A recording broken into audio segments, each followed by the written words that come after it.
कि इससे मेरे परिवार में थोड़ी-सी ऑर्थोडॉक्स थिंकिंग है। उनके अच्छा। अकॉर्डिंग ऐसा है ना कि अगर जैसे बॉयज़ की जॉब नहीं लग रही तो गर्ल्स की कैसे लग सकती है ना? तो अरे! मैंने उनको ये प्रूफ कर दिया है कि अगर कोई पढ़ाई करता है ढंग से तो चाहे वो बॉय हो या गर्ल हो, उसकी लगती है। Hard work. हेलो एवरीवन, नमस्कार, आप सभी का स्वागत है। और आज हमारे बीच में मौजूद है रूबी। रूबी, आपका पूरा नाम क्या है? सबसे पहले तो मुझे बताइए। My full name is Ruby Yadav. Ruby Yadav. Ruby Yadav कहाँ से हैं आप? I belong to Shahjahanpur, Uttar Pradesh. Shahjahanpur, Uttar प्रदेश।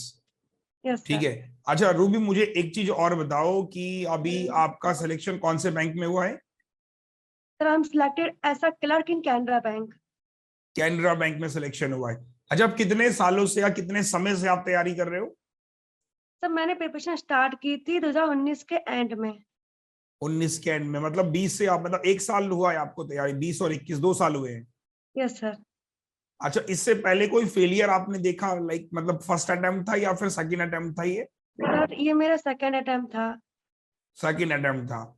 तो अभी मैं आपसे एक नॉर्मल कैजुअल बात करूंगा, बिल्कुल रिलैक्स होकर मतलब बात करिएगा। बहुत सारे बच्चे इस वीडियो को देख भी रहे होंगे, तो आप ये मत सोचिए कि मेरा कोई इंटरव्यू हो रहा है। मैं इंटरव्यू नहीं ले रहा हूँ, मैं एक नॉर्मल बात कर रहा हूँ आपके साथ, ठीक है? Yes sir. तो खुल के आप बताइएगा। बहुत सारे बच्चे सुनना चाहते हैं कि आपने कैसे सिलेक्शन लिया, ताकि वो लोग भी मतलब उस चीज को इम्प्लीमेंट कर पाए और उस चीज से सीख के वो भी अपना सिलेक्शन ले पाए।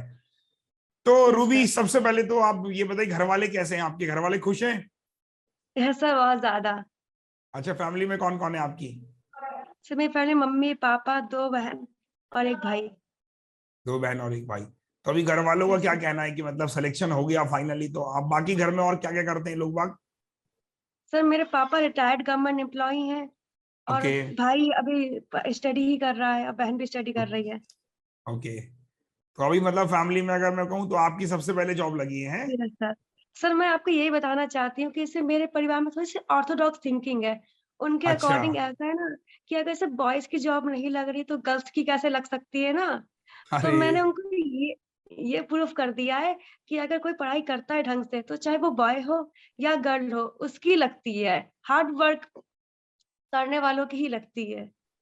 सही बात है। नहीं नहीं नहीं, बिल्कुल सही बोला आपने। और एक मतलब एक मिसाल कायम करी है आपने कि मैं लड़कियों की भी बहुत कुछ कर सकती हूँ। आप मतलब थोड़ा मौका तो मुझे दीजिए। Yes sir. सर मेरी जनरेशन में मेरे रिलेटिव्स में मेरी ही मतलब फर्स्ट गवर्नमेंट जॉब लगी। अरे वाह, बहुत बहुत बढ़िया। चलो, तो अब आप मिसाल है और मोटिवेशन है उन सभी लड़कियों का जो इस वीडियो को देख रही हैं, सुन रही हैं। सवाल मैं आपसे पूछूंगा ये करके, कैसे ख्याल आया आपके मन में बैंक की तैयारी करने का? सर मेरा जब ग्रेजुएशन हुआ था उसके बाद मेरी एक फ्रेंड ने सजेस्ट किया था कि अगर तुम्हारी कैलकुलेशन अगर तुम अच्छी हो मैथ में और इंग्लिश में, you should try for banking. तो उसके बाद ही मैंने मतलब मुझे ज़्यादा नॉलेज नहीं थी कि बैंकिंग की प्रिपरेशन करनी चाहिए या नहीं। तो उसके बाद ही उसकी एडवाइस के बाद मैंने स्टार्ट किया था। ओके। और दूसरा क्वेश्चन मेरा ये है कि जब आपको बैंक की तैयारी करनी थी तो कैसे आपको मतलब कैसे आपने एजुकेटर को फाइंड आउट किया? मतलब क्या आपकी स्ट्रैटेजी रही? क्योंकि ढूंढ पाना बहुत मुश्किल हो पाता है कई बार। तो आपकी स्ट्रैटेजी क्या थी? सर मैं रियल बताऊँ तो मैंने यूट्यूब पे ही फर्स्ट टाइम ट्राई किया था और मेरे सजेशन से पहले आया था वाई-फाई स्टडी। तब आप लोगों ने शायद स्टार्ट ही किया था वाई-फाई स्टडी पे पढ़ाना। तब से मैंने टीम एबीपी को स्टार्ट किया था फॉलो करना। उसके टीम बाद एबी में के बारे में किसने बताया आपको कि मतलब इनसे पढ़ना चाहिए? रात सपने में आए थे हम लोग। तो मुझे किसी ने नहीं बताया था। मैंने वाई-फाई स्टडी देखा, फिर इसमें आप लोग का शो किया था बैंकिंग के लिए, तो मैंने आप लोग को फॉलो करना था, मुझे अच्छा लगा था। सबसे ज़्यादा आप लोगों से मैथ पढ़ना, इंग्लिश पढ़ना, रीज़निंग पढ़ना मुझे समझ में आने लगी थी आप लोगों की। अच्छा अच्छा। उसके बाद में अनअकैडमी का मैंने सुना था कि आप लोग अनअकैडमी पढ़ाते हो, तब से फिर मैंने आपको अनअकैडमी फॉलो करना स्टार्ट कर दिया था। अच्छा, और आपने जब अनअकैडमी में पढ़ना शुरू किया, डिफरेंस फील हुआ आपको यूट्यूब और अनअकैडमी पे? यस सर, बहुत ज़्यादा ऐसा लगता था कि ये तो कि टीचर साहब सामने बैठ के सीख रहे हैं, अपनी गलतियाँ सुधार रहे हैं, वो बता रहे हैं कि आप ये गलती कर रहे हो। ठीक है। यस अच्छा, सर। मेरा अगला सवाल ये है कि चलो आपको टीचर्स मिल गए, आपने पढ़ना शुरू किया। शुरुआत में ऐसा होता होगा ना आपके साथ, जो बच्चे आज बोलते हैं कि बहुत सारी क्लासेस एक दिन में, यस सर। और समझ नहीं आता होगा कौन कौन सी क्लास करें। इतनी क्लासेस होती होंगी शुरू में, तो वो कैसे आप मैनेज करती थी? सर मैंने बहुत टीचर्स को देखा था कि मुझे मैं कि और भी देखूँ कौन कैसा पढ़ाता है, पर मुझे अच्छा आप लोगों से अच्छा कोई लगा ही नहीं था। सर अच्छा। सबसे अच्छी मुझे लगी थी रियल में पुनीत सर की रीज़निंग। मैं जब इसका आईबीपीएस क्लर्क का मेंस देने गई थी तो मेरा आईबीपीएस का पीओ भी था, बट मुझे तब भी डाउट अच्छा रहता था कि रीजनिंग में कैसे करेंगे, मिसलेनियस बन ही नहीं रहते। तब पुणे सर की स्टार्ट हुई थी 45 आवर्स की क्लास यूट्यूब पे। सब वो अच्छा क्लास अच्छा, लेने के बाद में मुझे मिसलेनियस में 1 महीने में कॉन्फिडेंस आने लगा था कि बहुत हाँ, अब मैं बढ़िया। मिसलेनियस आराम से कर सकती हूँ। ओके, तो अब मैं एक एक सर करके सब्जेक्ट पे ही बात करूंगा जैसे आपने बताया। तो सबसे पहला सवाल है मेरा, जो सबसे कंफ्यूजिंग सवाल होता है बच्चों का, आपने इंग्लिश को कैसे तैयार किया? सर मुझसे हिंदी मीडियम से होने की वजह से इंग्लिश मेरी भी थोड़ी बहुत वीक थी, तो मैंने बहुत सोर्सेस फॉलो किए। फिर मतलब मुझे 5 टू 6 मंथ लग गए थे, मुझे समझ ही नहीं आया था मैं इंग्लिश कैसे इम्प्रूव करूँ। तो मैंने बुक्स पढ़नी स्टार्ट की थी, बहुत ही नॉर्मल लेवल की बच्चों की तरह। उसके बाद मैं धीरे-धीरे मैं विशाल सर के एडिटोरियल पढ़ना स्टार्ट किया। फिर मुझे धीरे-धीरे समझ में आने लगी थी, तो उसके बाद मैंने न्यूज़पेपर पढ़ना स्टार्ट कर दिया, तो मुझे अपने आप ही चीज़ें समझ में आने लगी थी कि हाँ, इसमें ये चीज़ होगी इंग्लिश में, तो धीरे-धीरे मेरी इम्प्रूव होने लगी थी। और सब में सबसे ज़्यादा मार्क्स इंग्लिश में ही आए हैं अरे मेंस में। वाह! अच्छा, यस सर। तो मतलब इंग्लिश में आपने मेहनत करी, समझा। अब मुझे अगला सवाल आपसे ना, मैथ्स की स्ट्रेटेजी क्या रही आपकी? सर मेरा सबसे बड़ा फॉल्ट यही था कि मैंने अरे प्री पे ही फ़ोकस किया था टिल 1 ईयर।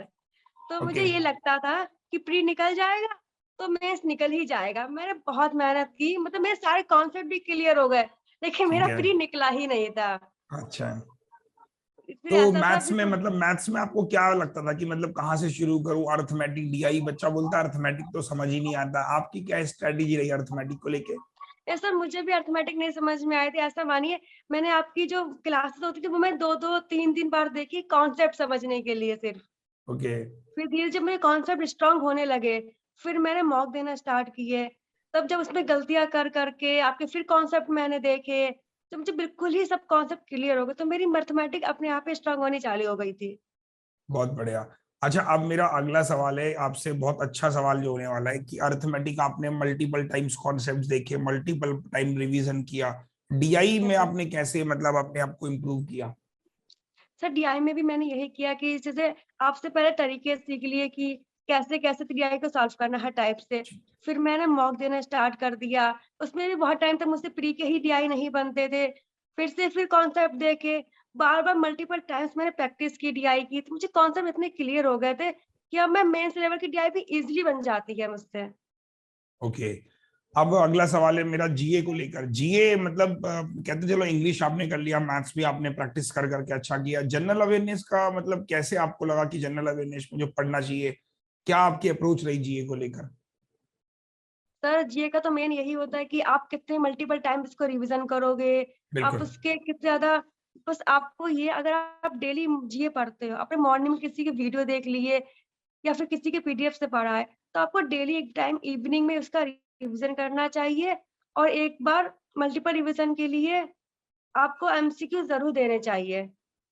मैं ओके, सर यही किया था, मॉर्निंग में पढ़ती थी, शाम को रिवीजन किया और डेली किसी का भी एमसीक्यू दे दिया एक बार, तो माइंड में सेट हो जाता था। जीए। अच्छा। अब मुझे अगली चीज जाननी है आपकी लास्ट सब्जेक्ट रीजनिंग को लेकर, कि रीजनिंग कैसे आपने प्रिपेयर किया, पजल में आपने कैसे अपने आप को बेहतर बनाया? सर मैं जैसे प्री तो मेरे लिए ईज़ी हो गया था कि मैं प्री के लिए बहुत प्रिपरेशन की। मुझे मेन प्रॉब्लम आती थी मेंस के लिए, सर मेरी सबसे ज़्यादा दिक्कत रीज़निंग ही थी। मुझसे पज़ल अच्छा बनते ही नहीं थे। फिर अच्छा सर मैंने अच्छा। पूरे सर की क्लास देख के ऐसा लगता था कि अब तो बन जाएँगे। वो ओके समझा रहे थे तो ऐसा लगता अब बन जाएगी। तो मैंने उनकी ही मल्टीपल टाइम्स उनका रीज़निंग के लिए मैंने बहुत सारी उनकी क्लासेस देखी थी पज़ल के लिए। फिर धीरे-धीरे कॉन्सेप्ट क्लियर होने स्टार्ट हो गए थे। और मैंने मेनली पन्नी सर को फ़ॉलो किया था मिसलेनियस के लिए। मुझे ऐसा ओके लगता है उनकी मिस उनसे अच्छा मिसलेनियस कोई नहीं समझा सकता। Yes sir. ओके, तो इस तरीके से आपने अपने चारे सब्जेक्ट को कवर किया।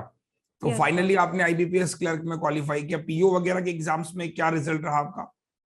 तब मैंने पीओबी मेरा मेंस था बट मेरा मेंस में 3 मार्क्स से रह गया था। अच्छा, 3 मार्क्स से रह गया। चलिए, इस साल आप मेहनत कीजिए, बाकी जो आपको हमारी जरूरत लगती है किसी भी सब्जेक्ट में, बिल्कुल we are always ready with you. और आप एक मिसाल है उन सभी लड़कियों के लिए जो लोग ये सोचते हैं कि लड़के कुछ नहीं कर सकते, लड़के कुछ करते लड़कियां कुछ नहीं कर सकती। तो बहुत बढ़िया, मतलब रूबी, अच्छा लगा आपसे बात करके। और भी आप कोई मैसेज देना चाहेंगे जिन बच्चों को या कुछ लड़कियों को जो इस साल तैयारी कर रहे हैं? कोई यस मैसेज सर आपके मैं मन में है? सर मेरा स्पेशली मैसेज है फॉर गर्ल्स कि अगर आपके रिलेटिव्स कहते हैं, आपकी फैमिली कोई भी आपसे कहती है कि आप नहीं कर सकते हो या फिर बैंक में जॉब नहीं लगती है, कि बॉयज़ की नहीं लग रही है, तुम्हारी क्या लगेगी? आप अपने पे बिलीव रखो, बॉयज़ से पहले आपकी लगेगी, अगर आपको बिलीव है अपने आप पे। बिल्कुल। तो यस सर। मतलब घर वाले अब ज्यादा खुश होंगे और मतलब अब तो मजा भी आ रहा होगा घर वालों को कि यार ऐसे मतलब। में उनकी थिंकिंग बदल गई। पहले वो फ़ोर्स करते थे कि लड़का के लिए टीचिंग लाइन है, उनको बीएड करना चाहिए। पर अब वो मेरी छोटी सिस्टर है, उससे कहते हैं तुम्हें बैंक में जाना चाहिए, टीचिंग में मत जाओ, उसमें बहुत टाइम लगेगा तुम्हें। चलो बहुत बढ़िया। और कोई मतलब मन में आपकी जो बात है जो आप कहना चाहते हो, क्योंकि नॉर्मली हमको बोलते हुए आपने कई बार सुना होगा, बट आज पहली बार आपको मौका मिला है काफी लोगों से बात करने का, तो कुछ भी आपके मन में जो हो आप कह सकती हैं। सर किसी मेरे मन में यही सब्जेक्ट है को कि लेकर आप स्ट्रेटेजी देना चाहती हो, कुछ भी सर व्हाटएवर। सर मैं ये कहना चाहती हूँ कि अगर प्रिपरेशन स्टार्ट करनी है, तो सबसे पहले अगर प्री आप फ़ोकस कर रहे हो, तो आप ओनली प्री मत फ़ोकस करो। कॉन्सेप्ट क्लियर करने के बाद में आप मेंस अपना पढ़ना स्टार्ट कर दो, क्योंकि मेंस करते-करते ही आपके कॉन्सेप्ट सबसे ज़्यादा स्ट्रॉन्ग होंगे। क्योंकि जब मैंने सिर्फ प्री पे फ़ोकस किया था, टिल 1 ईयर तक मेरा प्री ही नहीं निकला था। मेंस तो बात की बात है, फिर मुझे रियलाइज़ हुआ मेरी मिस्टेक। उसके बाद मैंने जब मेंस पे फ़ोकस करना स्टार्ट हुआ, तो आफ्टर 2 मंथ्स सर मेरा फर्स्ट प्री आईबीपीएस क्लर्क ही निकला था लास्ट ईयर ओके। और इसी में इस ईयर जॉब भी लगी है आईबीपीएस क्लर्क में ही। चलो बहुत बढ़िया। चलो ठीक है, तो आप मतलब बहुत अच्छा लगा मुझे भी आपसे बात करके। और थैंक यू सो मच, आपने अपना वक्त दिया हमको। तो फाइनली अब आप एक बैंकर बन गई हैं, तो yes wish you sir, all the best आपको आपके फ्यूचर के लिए। और हमारी टीम की तरफ से भी आपको बहुत सारी शुभकामनाएं भविष्य के लिए, और आपके घर वालों को भी ऑल द बेस्ट। पूरे थैंक यू शहर सर। में लड्डू बंटवा देना कि मेरा सिलेक्शन हो गया, ठीक यस है। सर। सर पता है मैं ऐसे आपको फॉलो तो करती थी, जैसे मैं सबको ऑफलाइन फॉलो कर पाती थी, पर फर्स्ट टाइम मैं फेस टू फेस बात कर रही हूँ, मुझे इतनी खुशी हो रही है मैं बता नहीं सकती। चलो बहुत बढ़िया। बस अब अपना आप अच्छे से लाइफ में स्टेबल हो जाओ और अपनी लाइफ को और आगे लेके जाओ और आगे अपने सपनों को पूरा करो, ठीक है। चलो all the best Ruby, yes, bye bye. Thank you sir, bye.